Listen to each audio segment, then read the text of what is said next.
जरा सोचो, तुम समंदर के बीचों बीच अपनी फैमिली के साथ एक बोट पर छुट्टियां मना रहे हो और तभी अचानक समंदर का सारा पानी कहीं गायब हो जाए और तुम अपनी फैमिली के साथ उसी वीरान जमीन पर ट्रैप हो जाओ। तो कहानी शुरू होती है एक फैमिली से जो कैरिबियन ओशन के बीच एक बोट पर छुट्टियां मना रही थी। दूर दूर तक नीला समंदर फैला था और सब कुछ बिल्कुल नॉर्मल लग रहा था। वो यहाँ अपने बेटे बहन का बर्थडे सेलिब्रेट करने आए थे। ये दिन उनके लिए यादगार होना था। सभी बेहद खुश थे, मगर उन्हें ये अंदाजा नहीं था कि ये खुशी बस कुछ ही देर की मेहमान थी। कुछ पल तक सब कुछ नॉर्मल चलता रहा। तभी जूलिया यानी बेन की मॉम स्विमिंग करने के लिए पानी में कूद पड़ी। उधर बेन और उसके पिता टॉम फिशिंग में बिजी थे। सब कुछ ठीक लग रहा था, मगर अचानक जूलिया को एहसास हुआ कि कोई बहुत बड़ी चीज उसके चारों तरफ घूम रही थी। उसने इधर उधर देखा, मगर वहाँ कुछ भी नहीं दिखा। तभी अचानक किसी अनजान ताकत ने उसे पानी के नीचे खींच लिया। उसी समय बोट पर रखे इक्विपमेंट्स इधर उधर तेजी से मूव करने लगे, जैसे कोई बड़ा बदलाव हो रहा हो। मगर बेन और टॉम इस चीज को समझ नहीं पाए क्योंकि वो मछलियां पकड़ने में बिजी थे। इधर जूलिया धीरे धीरे बोट से दूर जाती जा रही थी। अब वो डूबने लगी थी। उसने पूरी ताकत से टॉम को आवाजें दी, मगर दूरी और शोर की वजह से किसी को भी सुनाई नहीं दिया। धीरे धीरे जूलिया को फील हुआ कि समंदर का पानी तेजी से पीछे की ओर जा रहा था। उसने अपनी बेटी कैसी को भी आवाज दी, लेकिन कैसी हेडफोन लगाकर सनलाइट का मजा ले रही थी। उसे ये तक पता नहीं था कि उसकी माँ पानी में स्विमिंग कर रही थी, जूलिया और दूर खिंचती चली जा रही थी। इसी बीच खुशकिस्मती से टॉम को उसकी हल्की सी आवाज सुनाई दी गई। उसने फौरन जूलिया को देखा और पानी में कूद गया। उधर बेन ने इंजन स्टार्ट किया और बोट उनकी ओर मोड़ दी। टॉम ने जूलिया तक पहुंचकर उसे बचा लिया और फिर बेन और कैसी ने दोनों को खींचकर बोट पर चढ़ा लिया। इस तरह जूलिया की जान बच पाई। बोट पर आते ही टॉम गुस्से में कैसी से बोला, तुम्हारा ध्यान कहाँ था? मैंने कहा था मॉम पर नजर रखना। कैसी ने सिर झुकाकर कहा, सॉरी, मैंने हेडफोन लगाए थे।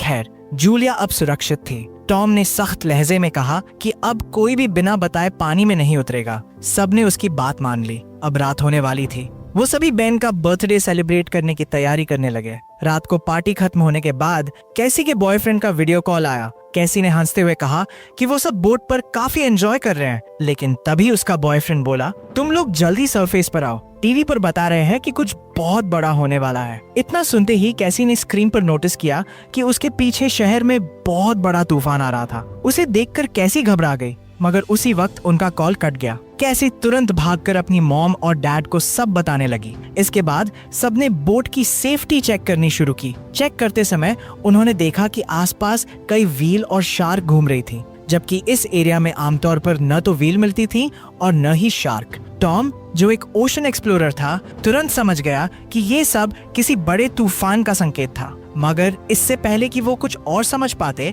तभी बोट को अचानक जोरदार झटका लगा। सब हिल गए और घबराकर एक दूसरे को देखने लगे। टॉम समझ चुका था कि बोट के नीचे किसी विशालकाय क्रिएचर ने टक्कर मारी थी। बोट को लगे उस जोरदार झटके को चेक करने के लिए टॉम पानी के नीचे उतरता है।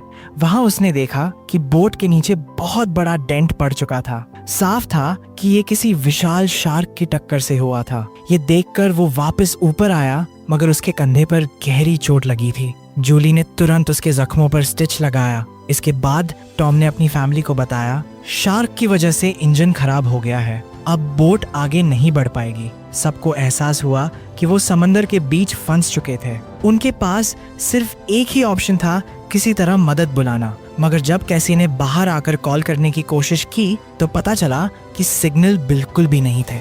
बोट का कम्युनिकेशन सिस्टम किसी भी नेटवर्क को पकड़ नहीं रहा था। सब परेशान थे कि अचानक से ये सब क्यों बंद हो गया। अब टॉम ने खाने पीने का सामान चेक किया। उनके पास सिर्फ 4 दिन तक का राशन था, उसके बाद कुछ नहीं।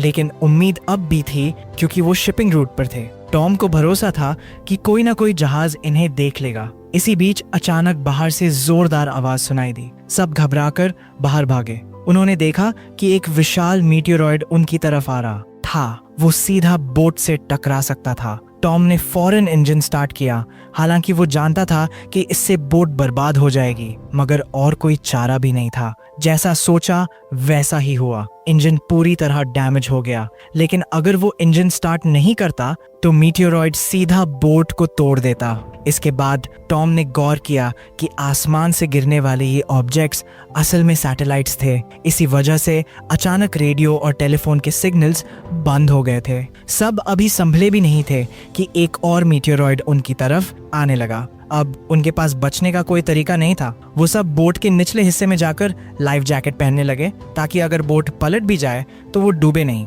जैसे ही सब नीचे पहुंचे, बोट जोर जोर से हिलने लगी। उन्हें लगने लगा कि अब उनका बचना नामुमकिन है। तभी अचानक एक धमाकेदार आवाज हुई और सब बेहोश हो गए। जब होश आया तो उन्होंने पाया कि वो अब भी जिंदा थे। हाँ, चोटें आई थीं, मगर सबसे हैरान कर देने वाली बात ये थी कि बोट में कई जगह छेद हो चुके थे, लेकिन फिर भी पानी अंदर नहीं आ रहा था। जब वो सब बाहर आए तो नजारा देखकर उनके होश उड़ गए। अब उनकी बोट पानी पर नहीं बल्कि जमीन पर थी। बोट के नीचे की जगह पर वीरान इलाका फैला था। चारों तरफ मरी हुई मछलियां पड़ी थीं, जैसे वो किसी दूसरी दुनिया में आ गए हों। कल तक जहां समंदर था वहां अब पहाड़ और गहरे गड्ढे थे। सबको एहसास हुआ कि ये कोई डेजर्ट नहीं बल्कि अब भी वही समंदर था, बस उसका सारा पानी कहीं और चला गया था। टॉम ने कंपास निकालकर डायरेक्शन चेक किया और समझ गया कि धरती के पोल बदल चुके थे। नॉर्थ पोल अब साउथ बन चुका था और साउथ पोल नॉर्थ चला गया था। इसी वजह से समंदर का पानी पूरी तरह शिफ्ट हो गया था। ये जानकर सब दंग रह गए। टॉम ने उन्हें और भी खौफनाक सच बताया। जमीन पर जितने भी इंसान जिंदा थे वो सब मारे गए होंगे। ये सुनकर कैसी टूट गई। वो अपने कमरे में जाकर खुद को बंद कर लेती है। उसे एहसास हो गया था कि उसका बॉयफ्रेंड अब जिंदा नहीं रहा। इसी बीच जूली बचा हुआ खाना इकट्ठा करने लगी। वहीं बेन ने अपने बर्थडे के सारे बलून आसमान में उड़ाए ताकि अगर आसपास कोई जिंदा हो तो उसे उनका पता चल सके। टॉम ने रेडियो पर किसी से कांटेक्ट करने की कोशिश की।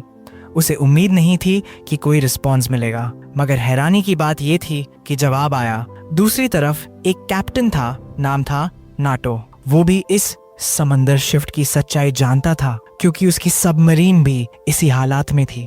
टॉम ने पूछा, अब हमें क्या करना चाहिए? तभी कैप्टन ने वो बात बताई जिससे सबके पैरों तले जमीन खिसक गई। कैप्टन टॉम को बताता है कि अर्थ के पोल जरूर बदल गए हैं, मगर ये स्थिति स्थायी नहीं होगी। करीब एक हफ्ते बाद सब कुछ वापस अपनी जगह लौट आएगा। यानी एक हफ्ते बाद समुद्र अपनी जगह पर लौटेगा, मगर उस समय उसकी लहरें बेहद खतरनाक होंगी। कैप्टन ने कहा, मैं तो सबमरीन में हूँ, यहाँ सरवाइव कर जाऊंगा, लेकिन तुम जल्दी से कोई ऊंची जगह ढूंढकर वहाँ चले जाओ, वहाँ बचने के चांस ज्यादा हैं। ये सुनते ही जूली ने अपने बच्चों से पैकिंग करने को कहा। उधर टॉम ने कैप्टन से कहा, आपकी सबमरीन के अंदर तो बचने का चांस ज्यादा है, क्या आप मेरी फैमिली को रख सकते हैं? कैप्टन ने जवाब दिया, मैं चाहता तो हूँ मगर कर नहीं सकता। मेरे साथ का एक साथी मर चुका है और मेरी सबमरीन में सिर्फ 2 लोगों की जगह है। एक को रख सकता हूँ लेकिन दूसरा बाहर रह जाएगा। इस पर टॉम ने रिक्वेस्ट की, प्लीज मेरे दोनों बच्चों को रख लो, बदले में मैं तुम्हें अपना सारा बचा हुआ खाना दे दूंगा। कैप्टन ने उसकी बात मान ली। उसने टॉम को मैप पर मैनुअली अपनी लोकेशन समझाई। टॉम ने गणना लगाई और जूली से कहा कि अगर सब ठीक रहा तो 2 दिन में वो वहां पहुंच जाएंगे। इस तरह समुद्र का पानी लौटने से पहले वो अपने बच्चों को सुरक्षित जगह तक पहुंचा सकते थे। अगली सुबह फैमिली सफर के लिए तैयार हुई। तभी दूर से एक अजीब सा आदमी अपने डॉग के साथ आता दिखा। टॉम ने देखा कि वो घायल था। उसने मदद करने के लिए पानी की बोतल उठाई और उसके पास गया, मगर पानी पीने के बाद उस आदमी ने धन्यवाद देने की बजाय टॉम पर हमला कर दिया। जूली ने दूर से ये सब देख लिया। वो आदमी चाकू से टॉम पर हमला करता है और उसकी जान ले लेता है। इसके बाद वो जूली की तरफ बढ़ा। जूली ने तुरंत कैबिन में जाकर दोनों बच्चों को लॉक किया। उसने कैसी को फ्लेयर गन दी और कहा, इसे तभी इस्तेमाल करना जब हालत बहुत मुश्किल हो।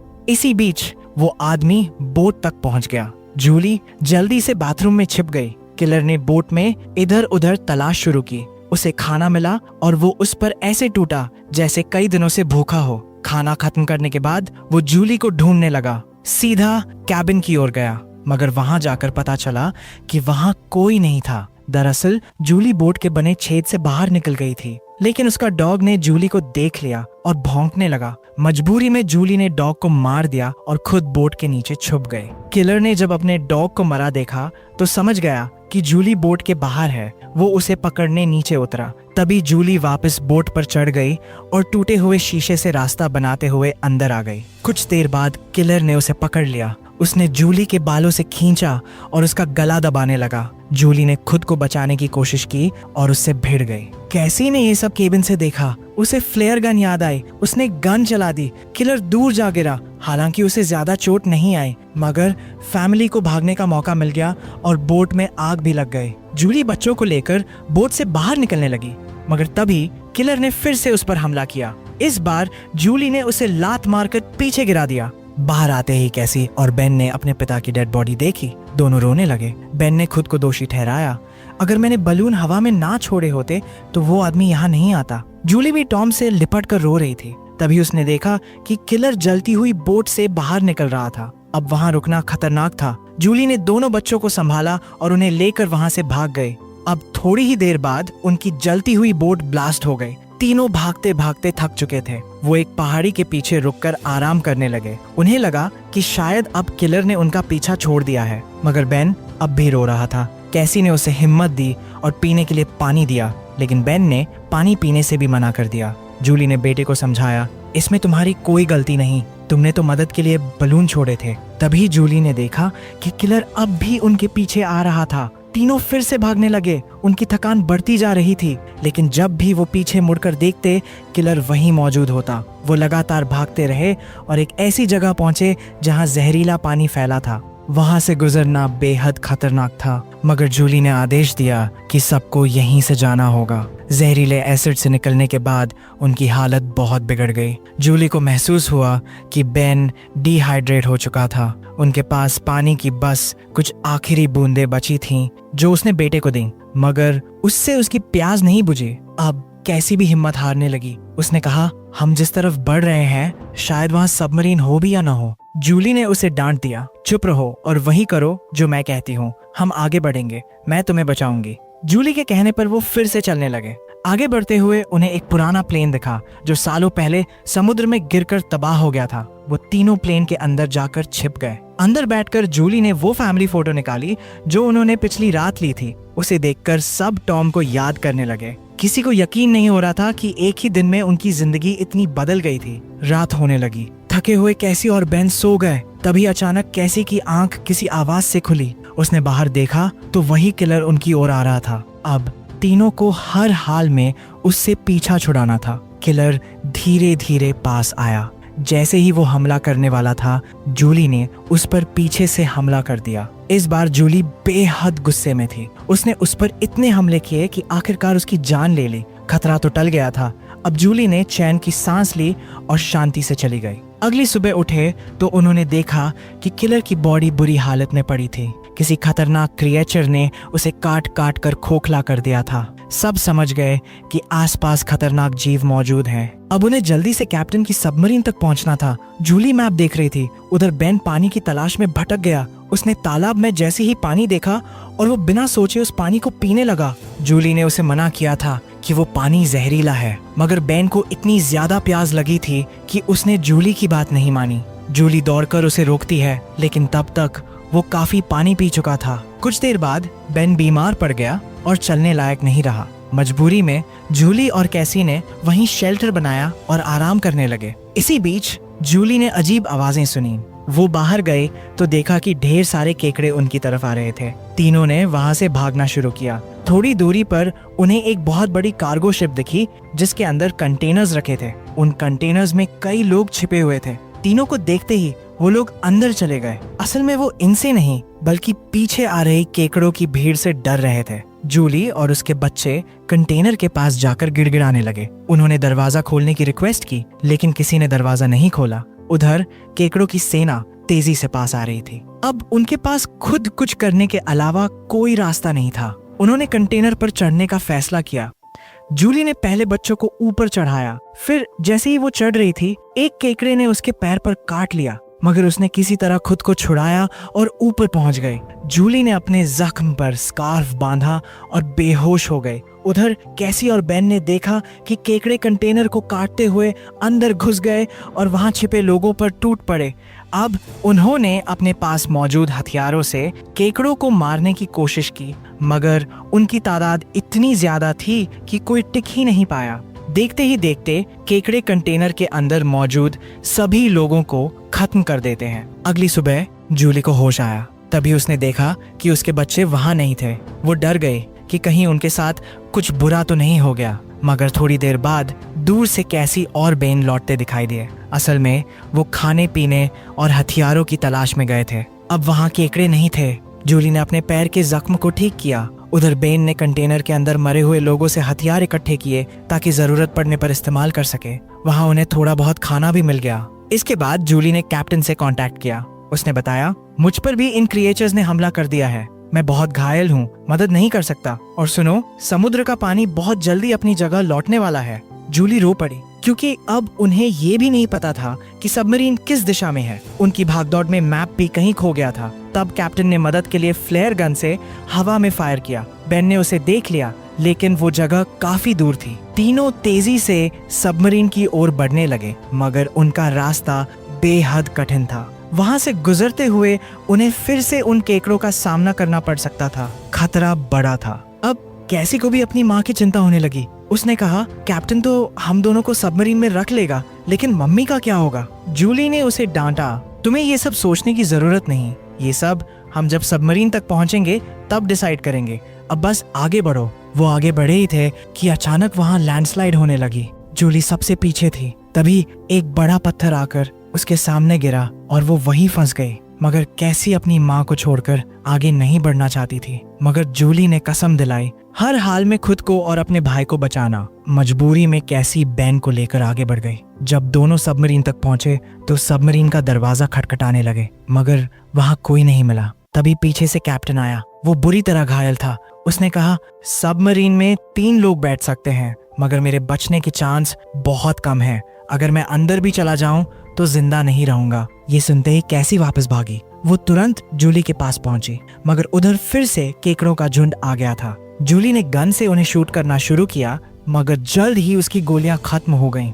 तभी कैसी ने ऊपर से हाथ बढ़ाया और उसे बाहर खींच लिया। दोनों जल्दी से भागे और सबमरीन तक पहुंचे। तीनों बिना वक्त गवाए अंदर बैठ गए, मगर केकड़े भी उनके पीछे थे। और तभी दूर से एक विशाल समुद्री लहर उनकी ओर आती दिखाई दी। वो कई 100 मीटर ऊंची थी और बेहद खतरनाक लग रही थी। लहर ने सबमरीन पर जोर से टक्कर मारी। अंदर सब बेहोश हो गए। जब जूली को होश आया तो उसने पाया कि सबमरीन अब समुद्र में नहीं थी, बल्कि वो बड़ी लहर उन्हें बहाकर एक शहर में ले आई थी। वो शहर पूरी तरह तबाह हो चुका था। साफ था कि जमीन पर इंसानों का नामो निशान मिट चुका था।